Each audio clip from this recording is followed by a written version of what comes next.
In the book, A Dweller on Two Planets, Philos the Tibetan tells the story of his incarnation on ancient Atlantis, or what was known at the time as Poseid. Over 13,000 years ago, he was embodied as a man named Zalem Numenos. Philos relates how a white-turbaned stranger appeared to Zalem when Zalem was a young man. Elizabeth Clare Prophet, in her lecture, The Golden Age of Jesus Christ on Atlantis, reveals that the stately old man, a priest in a white turban, would later incarnate as Jesus Christ. According to A Dweller on Two Planets, the stranger gave Zalem the following prophecy. I have seen thee oft times and am informed concerning thee. Thou hast a laudable will to excel and to attain high honors among men. Thou art yet a boy, but in a fair way to succeed as a man, as success is commonly counted. A boy thou conscientious at present, regarded with the favor of thy sovereign, thou shalt succeed and shalt come into places of high honor and profit, and continue well thought of by all thy fellow men. Yet thou shalt not live the full term allotted to man on earth, and because of an overshadowing destiny, unto thee shall come much sorrow. I say unto thee, thou shalt perish in a cavern. Me, even me, shalt thou behold as the last living being upon whom thy Poseid eyes shall ever rest. But I shall not seem then as now, and thou wilt not know me for the one who shall smite the evildoer, who will then have enticed thee to thy doom. I have said, may peace be with thee. Elizabeth Clare Prophet describes the outcome of this story, prophesied by Jesus and Jesus appearing to him again. Zalem explored a cavern in South America and discovered some ancient ruins.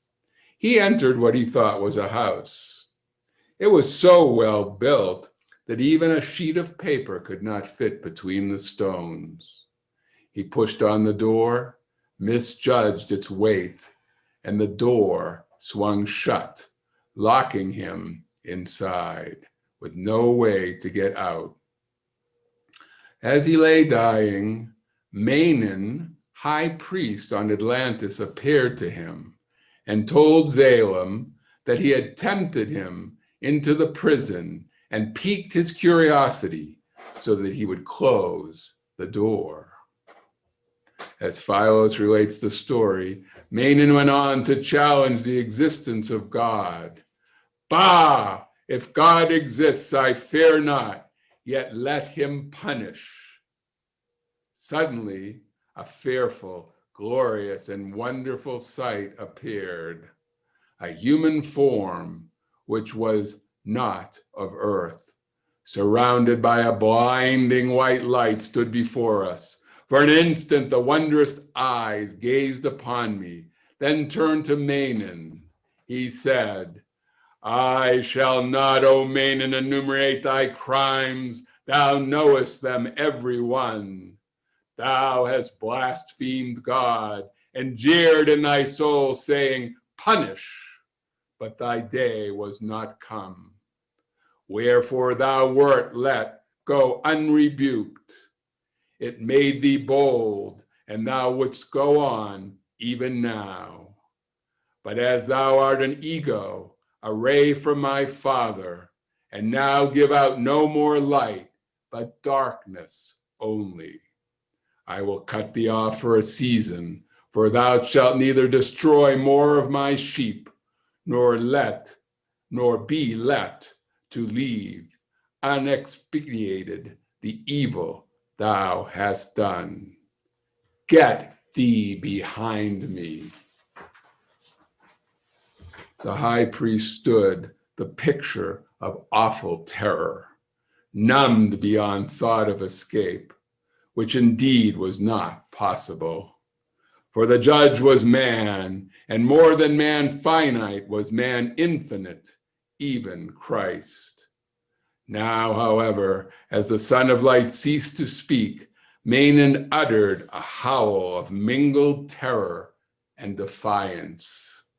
At this dread sound, the Christ stretched forth his hand, and instantly Manan was surrounded with a glowing flame, which on disappearing revealed also the disappearance of the demon priest. As Manan's astral body disappeared from Zalem's prison, Manan was struck dead on Atlantis. Guru Ma explained that Zalem died of hunger and thirst in the abandoned prison. She said, "These are his words after he discovers that he is dead and he is no longer in his physical body. Nothing seemed strange to me, not even when I arose and found that behind me, as a shell, remained the poor clay casket which had suffered so keenly under the pangs of starvation. All was as natural and seeming as are things in vivid dreams." Zalem realizes that he is dead. He says, "It was much different from my concepts, because it apparently differed not at all from earth life, so far as I had yet experienced.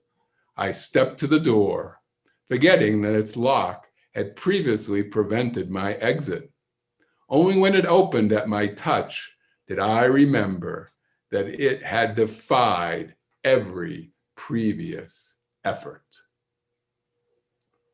Let our Lord Christ be praised for his infinite wisdom, love, and mercy. And I pray that our hierarchs of water, Neptune and Luora, will illuminate the inner meaning of this tale.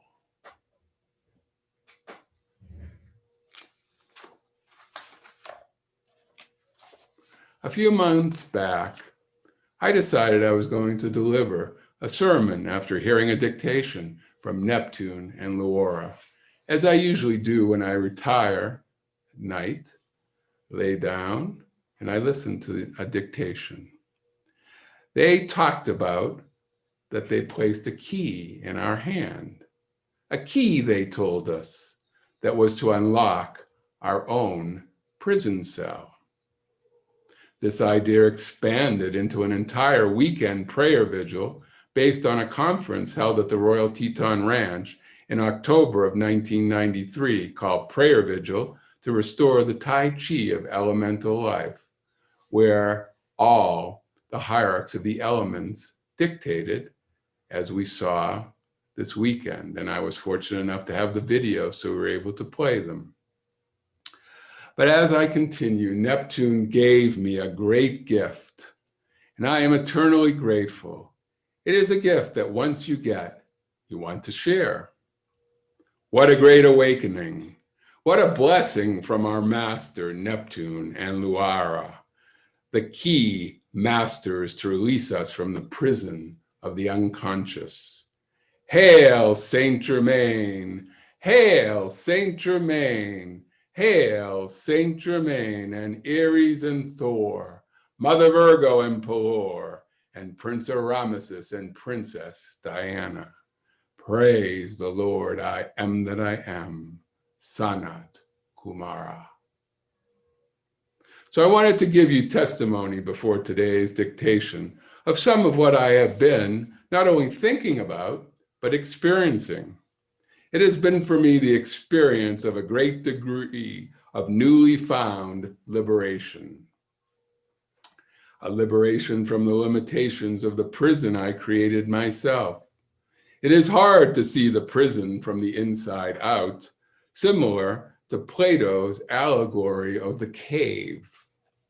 In Plato's allegory, he explains about the masses. They are like a group of people who have lived chained to the wall of a cave all their lives, facing a blank wall. The people watch shadows projected on the wall from objects passing in front of a fire behind them and give names to these shadows. The shadows are the prisoner's reality, but are not an accurate representation of the real world. This is all they see.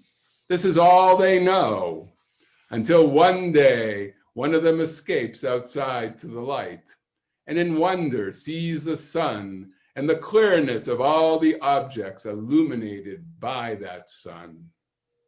So I feel now like a prisoner who is freed from the cave and comes to understand that the shadows on the wall are not actually reality at all.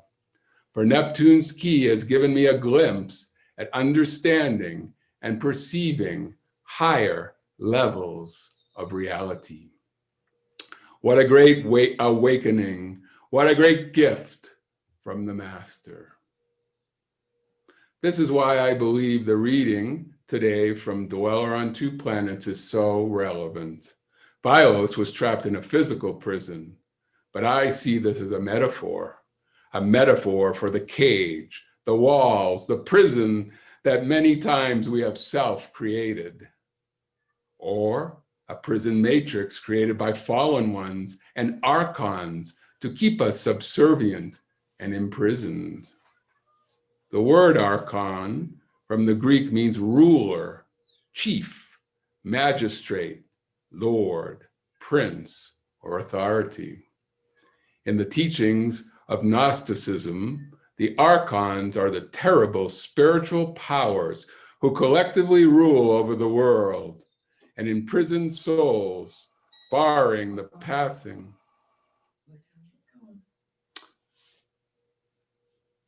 The archons are the terrible spiritual powers who collectively rule over the world and imprison souls, barring the passage to the souls that seek to ascend after death in order to prevent their escape from the world and their return to God.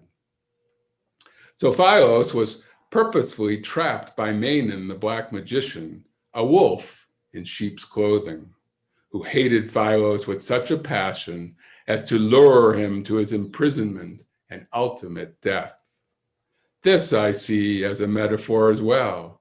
Dark ones have lured our souls through temptation, carnal pleasure, or mortal curses and hexes, trapping them in the prison cell of the mind and of the heart and of the solar plexus, a prison cell of many levels of being. And the rub here is that while a soul is trapped in the archon's prison cell, it is difficult to see that you are a prisoner, just like Plato's allegory, until you see it from the outside in. This is the lesson I have experienced with Neptune, and I wanted to bring to you this message this day as a prelude to Neptune's dictation and gift. Of course, you may be thinking now that you have been on the path for many years, and the archons won't trap me. Well, again, think of the story of Philos. He was a very advanced and gifted soul who had attained a high stature among the people of Atlantis, a civilization and society much more advanced in many ways than ours today. So I bring this testimony to you that in many subtle ways, I have found myself being released, liberated for periods of time during decreeing, services, or even as I move through everyday life.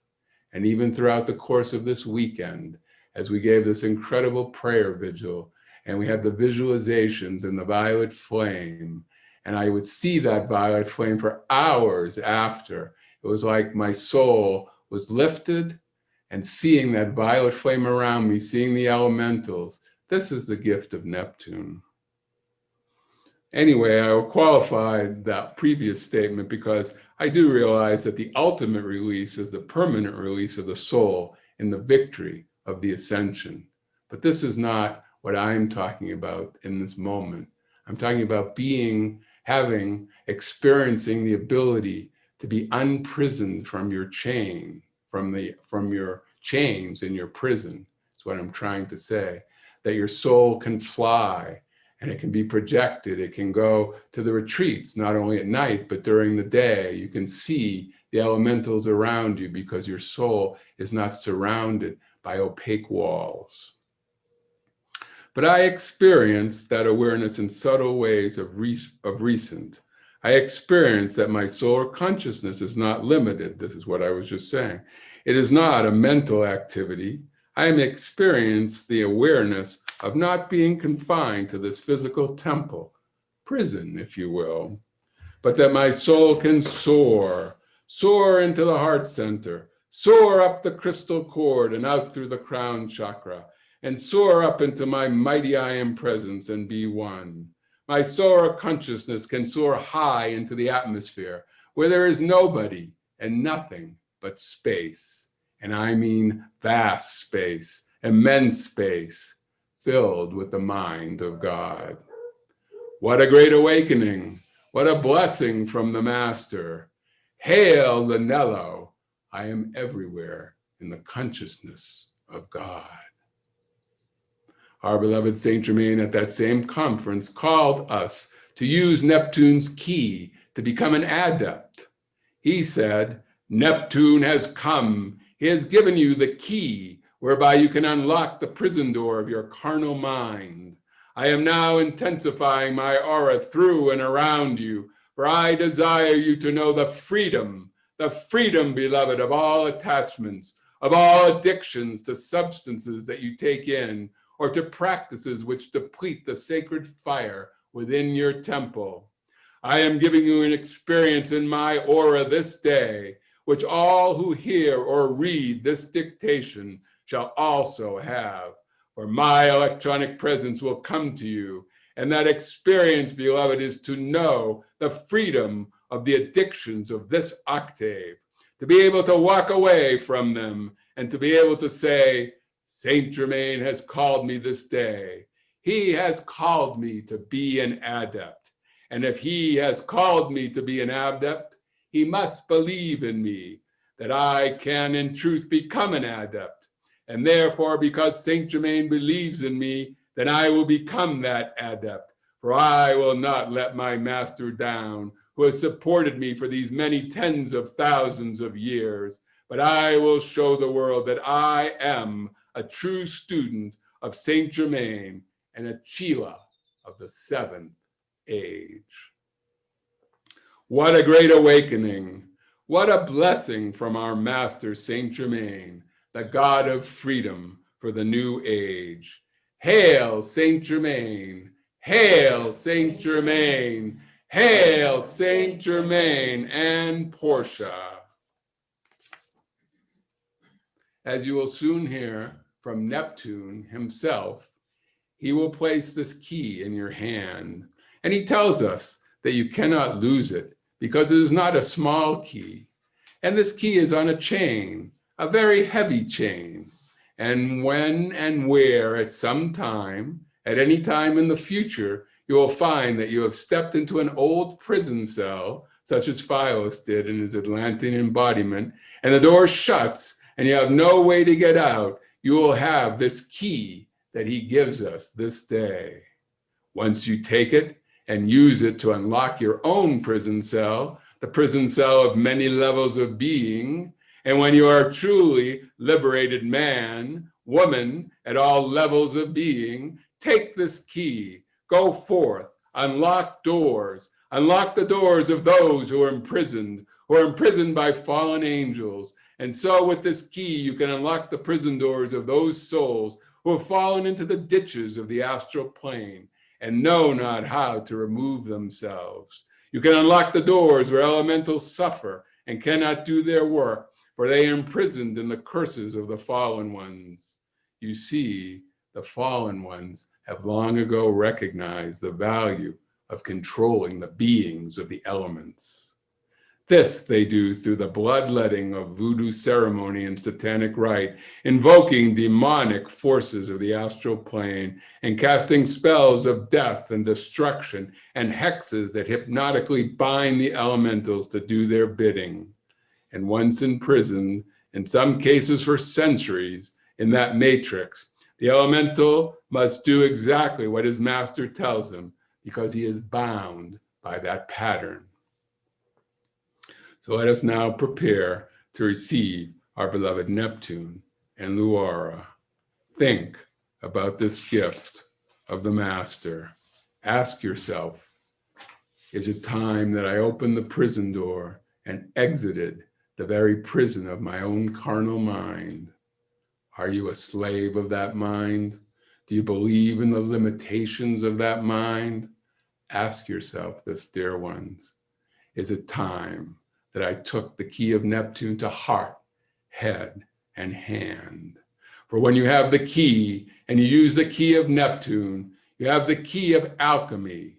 You have the key whereby you can begin to understand your role as a son or daughter of God, as a ruler in the earth, as a ruler and defender of souls and elementals. For those who rule are the servant kings who serve to set all life free.